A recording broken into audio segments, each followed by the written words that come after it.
प्रदेश के मुखिया शिवराज सिंह चौहान ने भोपाल में काजू अस्पताल के नवनिर्मित भवन का लोकार्पण किया। कार्यक्रम में सीएम शिवराज के अलावा स्वास्थ्य मंत्री डॉक्टर प्रभुराम चौधरी, चिकित्सा शिक्षा मंत्री विश्वास सारंग, सांसद प्रज्ञा ठाकुर, विधायक पीसी शर्मा और विष्णु खत्री भी शामिल हुए। कार्यक्रम के बाद सीएम शिवराज ने राहुल गांधी के ट्वीट पर प्रतिक्रिया देते हुए कहा कि अज्ञानता को समाप्त करने की कोई वैक्सीन नहीं होती। सभी देख रहे हैं कि देश में रोज कितनी वैक्सीन लगाई जा रही है, उसके बाद भी अगर ऐसी बात करते हैं तो अज्ञानता के अलावा कुछ नहीं है।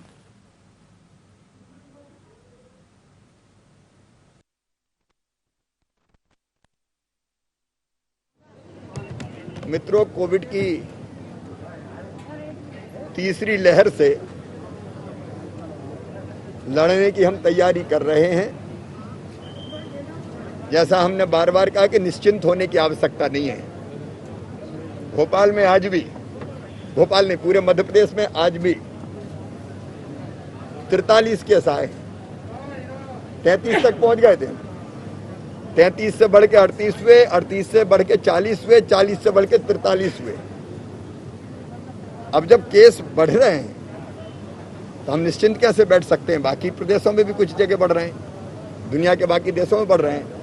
इसलिए जरूरत इस बात की है कि हम कोविड की तीसरी लहर से लड़ने की पूरी तैयारी करें इस समय।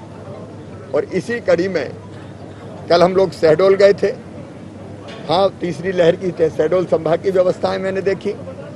आज ये कैलाशनाथ काटजू अस्पताल में 200 कोविड डेडिकेटेड बिस्तर तैयार हुए, जिनमें से 150 ऑक्सीजन बेड है और 50 आईसीयू बेड है।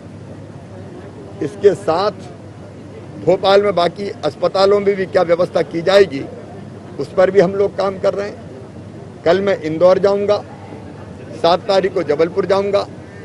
मेरे मंत्री साथी भी लगातार इस काम में लगे।